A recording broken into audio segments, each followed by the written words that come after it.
Welcome back to a new episode of the I Have No Idea What I'm Doing podcast, a show that helps African women at the start of their entrepreneurship journey reach their business, money, and lifestyle goals faster. I'm your host, Paula Rogo in Nairobi, Kenya. After a week away, I'm back and I'm ready to finish the last few episodes of this season strong. So thank you so much for tuning in to my podcast. And I'm excited about this week's guest. Today, my guest is Tahira Nizari, an agribusiness entrepreneur based out of Tanzania. Tahira is the co-founder of Kazi Yetu, which means our work in Kiswahili. And Kazi Yetu is a social enterprise agribusiness. The thing is that commodities that are exported from Africa tend to be predominantly processed, branded, and packaged abroad. And when that happens, it minimizes the economic benefit in the country of origin. And so when that happens, it leads to inequalities on our side of the world and inequalities in trade as well as inequality in prosperity. And so the work that Tahira is doing with Kazi Yetu and the products they create are working against that trend. And they're already doing that with their first product, which you might have already heard of actually, called the Tanzania Tea Collection. The Tanzania Tea Collection sources, blends, flavors, and packages teas with flavors that range from exotic spices in Zanzibar, one of my favorite places, to dried citrus and herbs that are grown in small and large-scale farms in Tanzania. Every aspect of the final product of the Tanzania Tea Collection is grown, harvested, dried, blended, packaged, and branded in Tanzania. This is really key because by doing things this way, the Tanzania Tea Collection and Kazi Yetu are then able to provide jobs and income for Tanzanians. So why does this matter? According to the IFC, agribusiness plays a vital role in economic development and contributes a major portion of GDP, employment, and foreign exchange earnings in many developing countries. This is particularly true in Africa, where we are, where agriculture accounts for 25% of the continent's GDP, 25%, and 70% of the employment is in agribusiness. I knew this, but I also did not know this, I'll be honest. And I know very little about the agribusiness space. So in speaking to Tahira, she was very kind to answer some of my more basic questions about agribusiness and then also the work that she's doing with Kazi Yetu and the Tanzania Tea Collection. I definitely did not know what I was doing, but for those of you who are also new to this space, Tahira is the perfect guide. So in our conversation together, she starts by telling us about Kazi Yetu and where the idea for the company came from. I think you'll enjoy this conversation.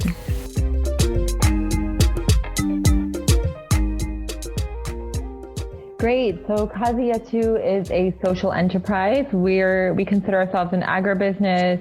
We engage in agriculture and trade. And essentially, Kazi Yetu in Swahili means our work. And really, that's what we're about. We're about creating jobs. We're about creating work opportunities that people can be proud of and that have, economic potential. And really, where this comes from is, we just see a lot of lost opportunity within existing agriculture value chains in Tanzania, but even beyond, I think, across Africa. Yeah. And so what we're trying to do with Kazi Yetu is really promote these job opportunities within our value chains as much as we can. So that would be through manufacturing, industrialization. It would be through new types of economic activities like packaging, blending, branding, etc. So that's really the background of it. But where did the inklings of, I think I want to do something like this come from? Well, I have a development background. I was an NGO worker for many, many years. I worked in the agriculture space and the economic development space I worked on programs supporting women's savings groups, income generation, etc. Yeah. And the more I was working on designing these types of projects and implementing them, the more I realized, no, it's not, the projects were not super sustainable. We would close out projects and we would be a little bit disappointed in the outcome. And then I thought, you know what, I just have to do this as a proper investment. Like, I'm tired of just sitting back and seeing where things go. So that's really the background. But secondly, our first brand under Kazi Yetu is Tanzania Tea Collection. Mm-hmm. And the major reason why we started it is because I'm a tea lover. And so I was like, I really want to make good tea. Were there other options? Were there other products or services you were considering before tea? Yes, actually. So, tea was definitely the first, and we stuck with our gut instinct, but definitely we hope that Kazi Yetu in the future will be like a whole range of products. Yeah. So other products we are looking at are cashew butters and different nut butters. Mm-hmm. And basically, again, very similar to what I was saying is, cashews in Tanzania predominantly are just exported in raw.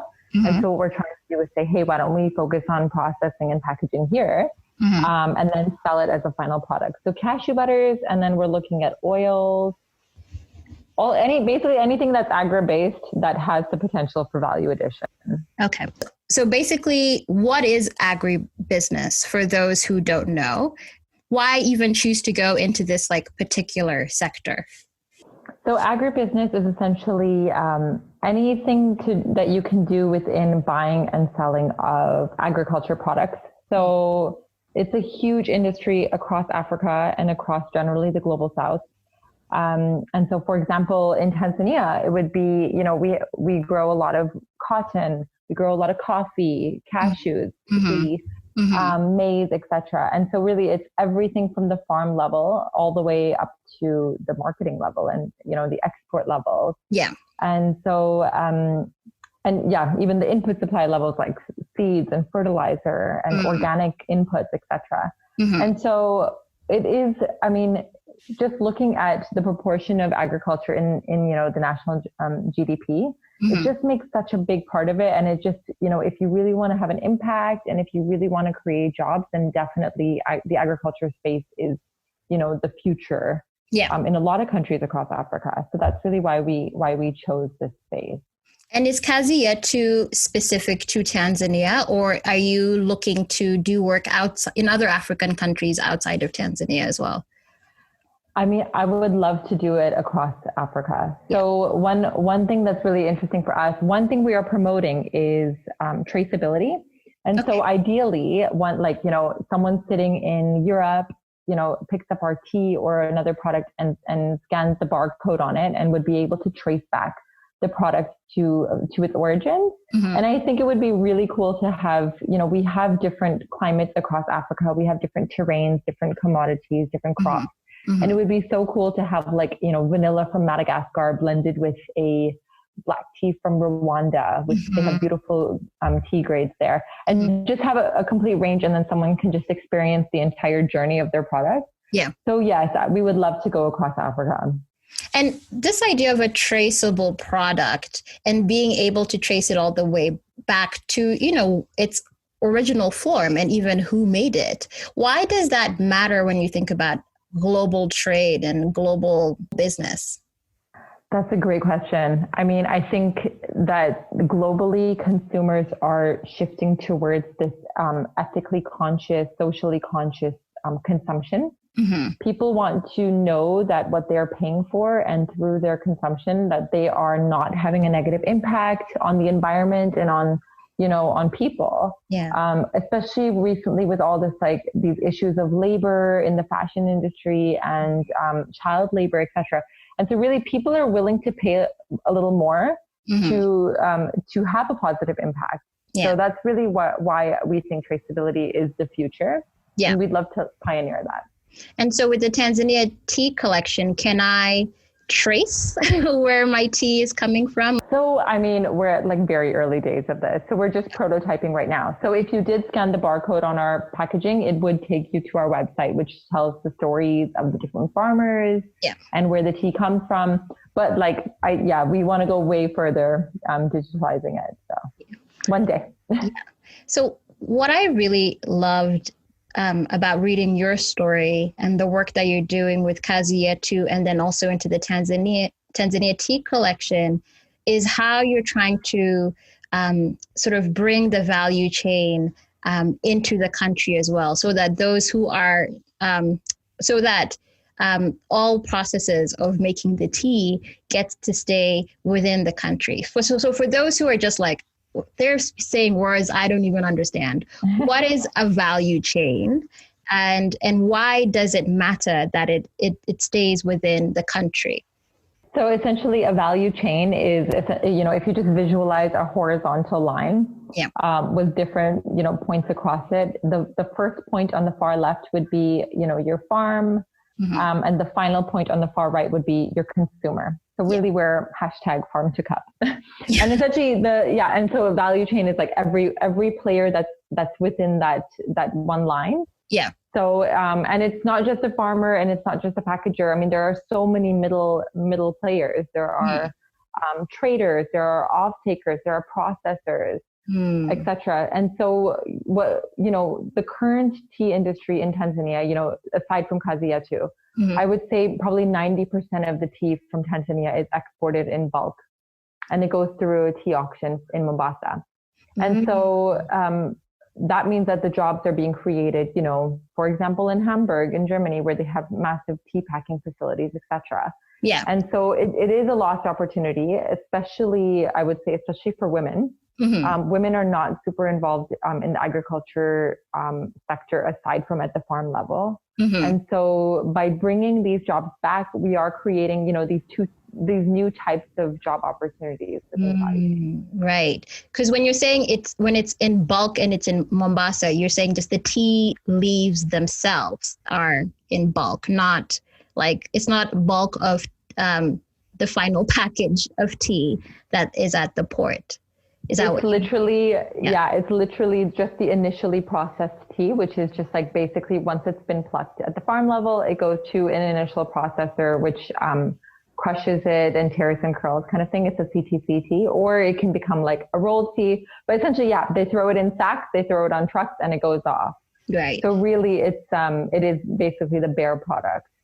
And so, and I'm sure I'm just thinking of all the different entrepreneurs I've talked to who do this work, building value chains in order to create their final products.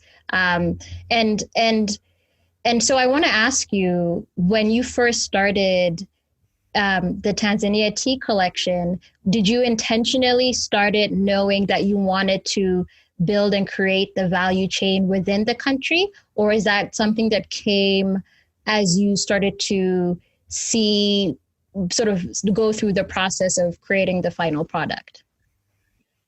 We were definitely thinking of what product we could do fully in the country. That's a huge priority for us, and that's definitely our bigger vision. How does one even start from scratch? Because if you're saying majority of the tea is in its sort of tea leaves in its most basic form, where do you even start in building the value chain? Yeah.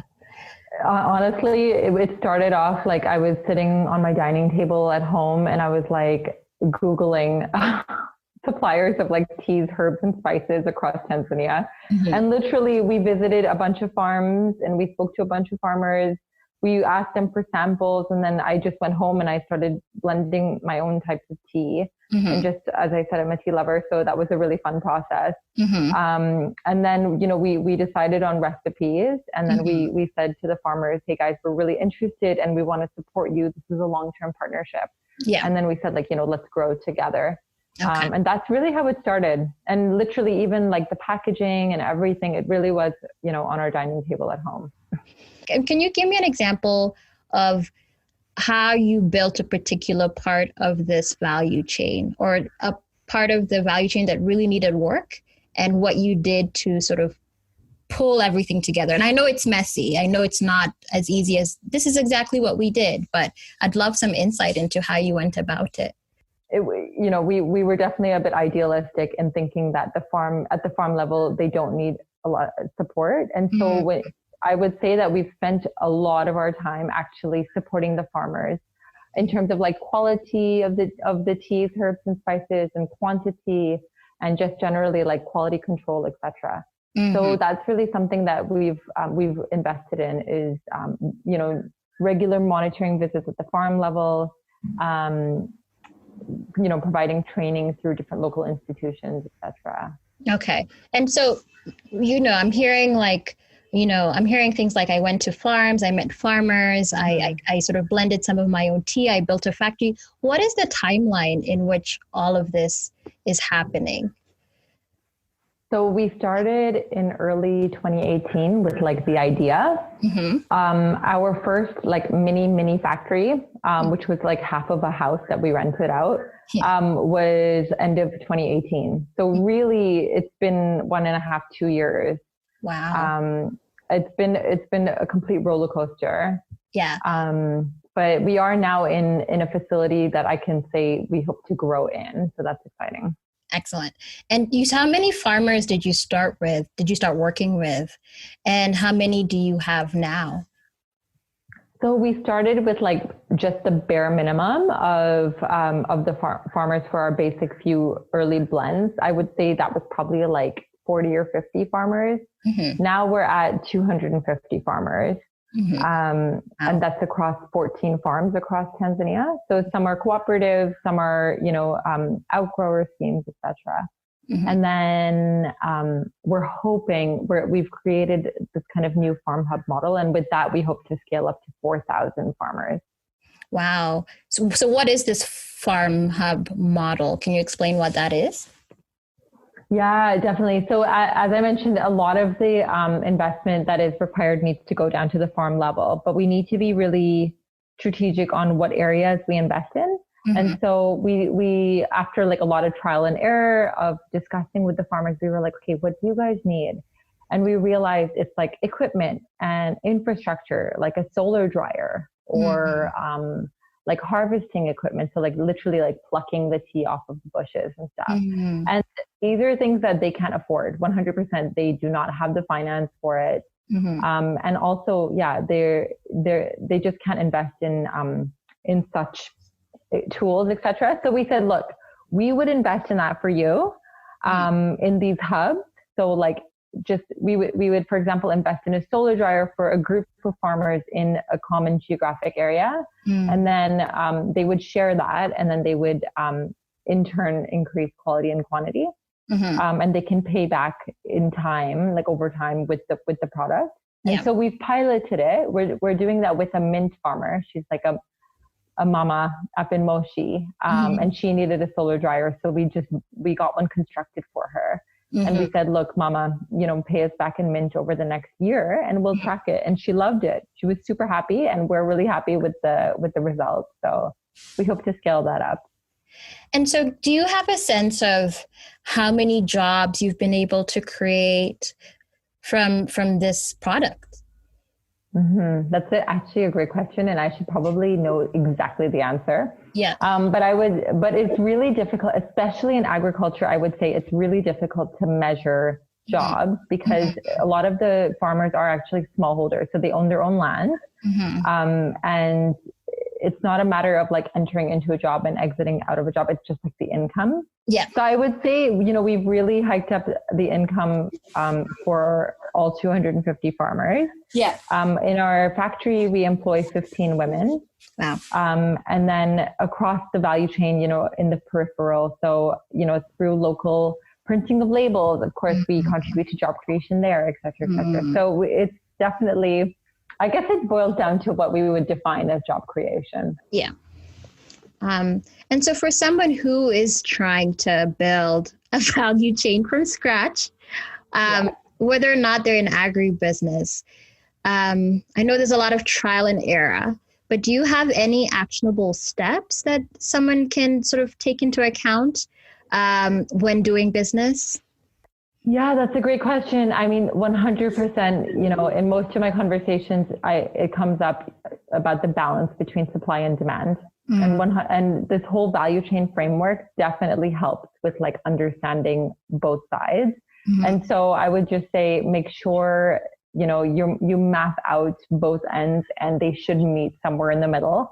And so, for example, in 2018, when we did a lot of market research, we walked into supermarkets and hotels and cafes and different target customers. And we said, like, clearly there is a huge demand, like, let's make this happen. And then at the supply side of our value chain, we assumed that, there would be infinite supply, but in fact there wasn't. So definitely in a value chain, I would say, make sure you map out the quantities and make sure that everything is aligning. Okay, great. And, tea is a huge export from this region and has been for decades.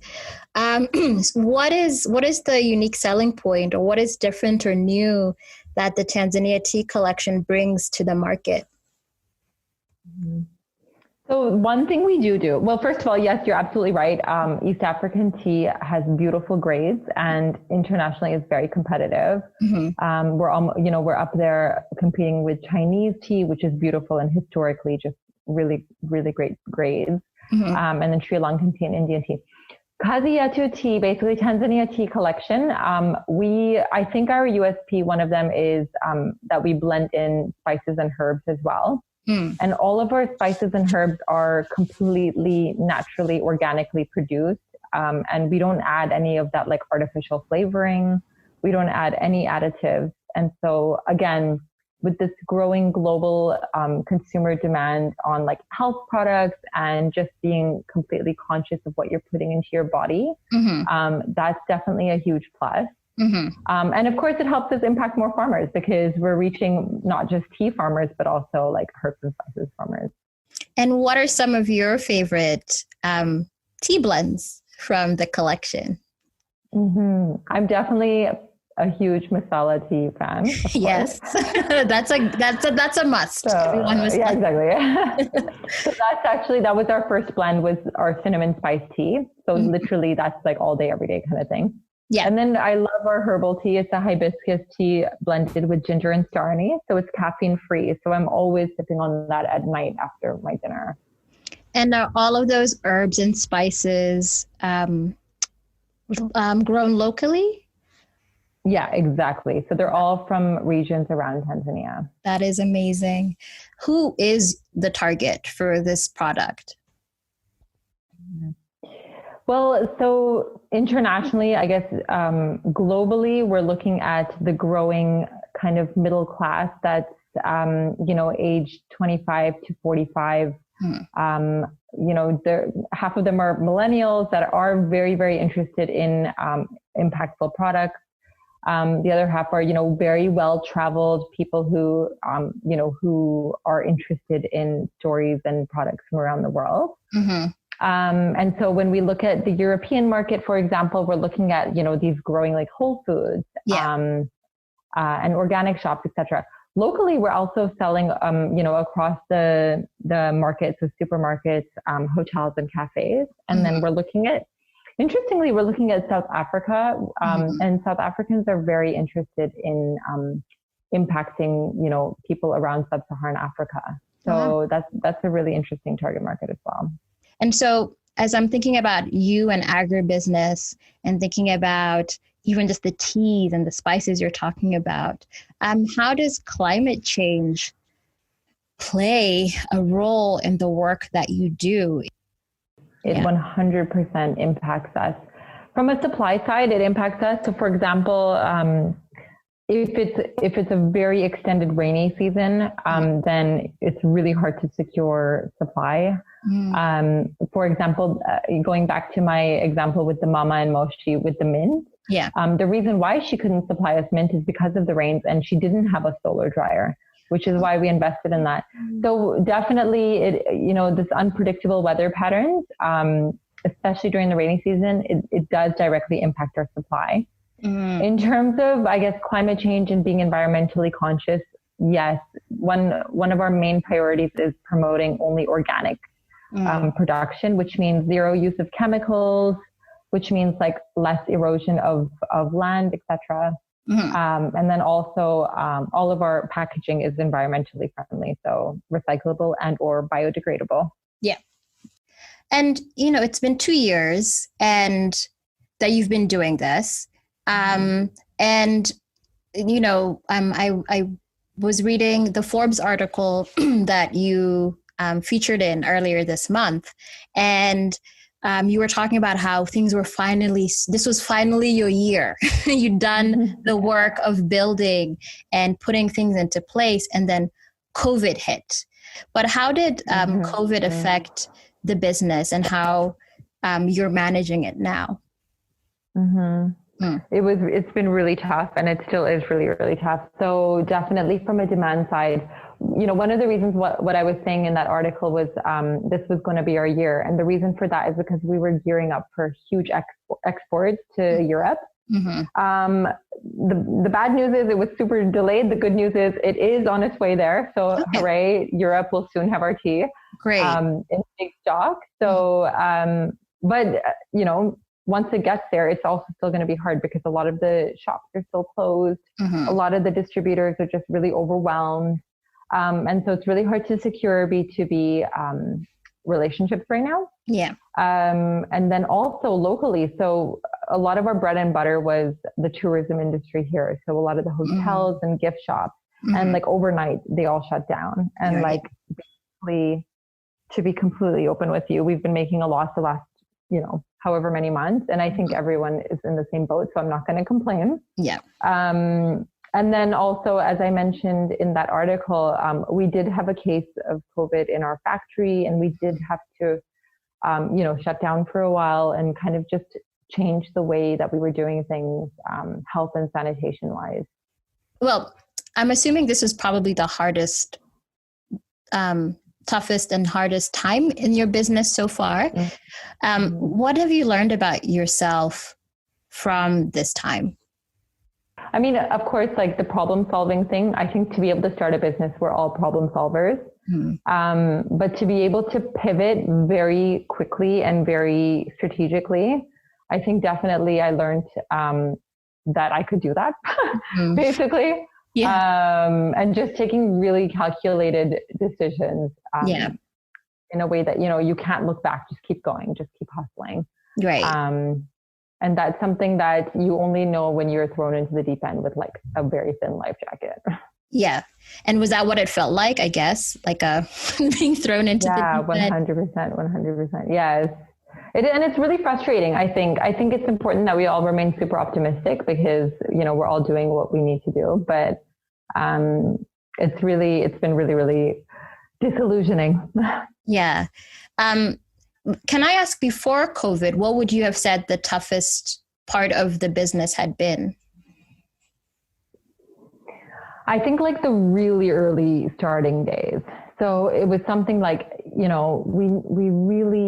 knew what we wanted. We could see it and touch it and feel it in our heads. And then, it's not tangible. And it was like, we were engaging with government. We were applying for all of our licenses, et cetera. And they were like, this is such a new product. Like, what are you talking about? And we're like, no, just trust us. Like, promise we'll get there. Just like, read this concept note. And I think that was really, really tough, is like to prove yourself without any traction is really, is very challenging. And I'm sure this is across every startup. Yeah. The early days. And it's something that, you just have this strong gut feeling that it's going to be super successful, but you have nothing to show for it yet. So that was definitely a huge challenging time for us. And what keeps you going? Because it is disheartening to get the skeptical looks. And then also you're also trying something new. It's a new concept as well. How do you keep going? How do you keep showing up every day? Yeah. Definitely. I think it's the girls in our factory, to be honest. They're total characters, and they're like, I'm having such a good time working with them. But essentially, these girls, a lot of them, they actually come from very, very poor backgrounds. And they're just so positive every single day, no matter what they've left at home, and they come to work. They've always been there. They worked on Christmas Day. Because we had a huge order last minute. every time I'm down, they're the ones that are like, don't worry, you know, like Kazi Yetu will grow, blah, blah. So definitely that's very motivating to think, you know, these women come from really difficult backgrounds and they're sitting here comforting me. I'm like, okay, you know, it's something to fight for, and it's just the beginning. So I would love to do that for more women, you know. You've lived around the world, but your roots are in East Africa. Why choose to come home, quote unquote home, and build the business here? I mean, if you look at opportunity, I think East Africa has a lot of opportunity. And there's also a lot of like flexibility. So if I wanted to start a social enterprise in Dubai or Canada, which is where my family lives right now, it would be very, very difficult to have a very hands-on and very like vertically integrated business. And so definitely I think being in Tanzania or even in Kenya, both, you have a lot of like leeway to do things that, you know, are very interesting and very hands-on at all different levels. So that's definitely one reason. Secondly, as you mentioned, I mean, my grandfather had a sugarcane plantation in Moshi. So it just resonates a lot with me in terms of my family history. And then I wanted to ask, because you did start Kazi Yetu with your husband, and I have a lot of listeners who start businesses with their partners or with family. And do you have any tips on doing business, especially starting a business with your spouse? Yeah, it's actually not that easy. I'm sure a lot of people will agree with me. Yeah. No, I'm kidding. My husband and I are absolute extreme opposites. So like I'm really like big picture, like run, let's go. And kind of just like, I don't want to think about it. I don't want to look back. Like we have to drive this forward. And he's like very meticulous. He's very detail oriented, and he wants to do everything right. And everything must be like super planned to the T. So, but I would say leverage each of your strengths. So think about what you can bring to the table, what they can bring to the table, and don't discount that. Don't feel discouraged. It is really difficult for me because, and I'm sure a lot of people feel that, is, you know, it's like, okay, well, don't come to me with problems, come to me with solutions. Right. But actually all of these things that he highlights are actually things that, you know, will make us bigger and better. Right. Yeah. And so definitely it's about understanding and appreciating the differences. And then I would say just to any startup out there, whether or not you are starting with your significant other or with someone, or if you're doing it on your own, find that person that you can bounce ideas off of and that, you know, follows your journey, because it helps so much to think out loud, and it helps so much to just have a second pair of eyes, a second pair of ears to think through things. Definitely. What two things would you tell yourself if you were at the beginning stages again? Honestly, at this point, I would say if you truly believe in it, then invest more. To be completely open with you, my husband and I said, you know, well, let's take the lean startup way, where like you try, you test, you fail, you try again, you test, you validate, you iterate, etc. And like we took the very like pole way. Yeah. Which is great because it means that we 100% know that we've built traction very organically. But I would say, you know what, if you have a great idea and if you've proven it, then invest more. And I wish I look back at 2018 and I wish I just said, you know what, put more into this and you will get out more much faster. Because right now, as I mentioned, you know, 2020 would have been more of a growth year. And I think it would have been more of a growth year if we did invest more, which a lot of people say the opposite. So I'm just going to be that guy. That's no, go hard or go home. But also, did you not invest more because of doubt, or you had a specific strategy, the lean strategy that you decided to follow? Well, to be honest, we're completely self-financed. We are looking at impact investment. So essentially, we're using our own savings right now. Mm-hmm. And I would say we have come quite far with our own savings, which is great. Mm-hmm. But that's definitely, a consideration. We're a young couple. We have a long way to go in life. Like, we didn't want to just pour out our savings. But in retrospect, I totally would have. Okay. I should have put all my savings into this. I understand. And do you have another thing you would tell yourself in the beginning? I think one thing I'm really not good at is asking people for help and asking people for favors, because I don't want to take up their time, etc. But I've definitely learned over the last 2 years that people really enjoy helping, and they feel the joy in helping out. And so I think definitely don't be afraid to ask for favors. I wish I knew that. And people used to tell me that all the time. And I would be like, no, but what do I give them in return? Like tea, a cup of tea. But definitely people are great about giving advice or connections or, thinking through strategy, etc. So definitely, I would tell myself that more.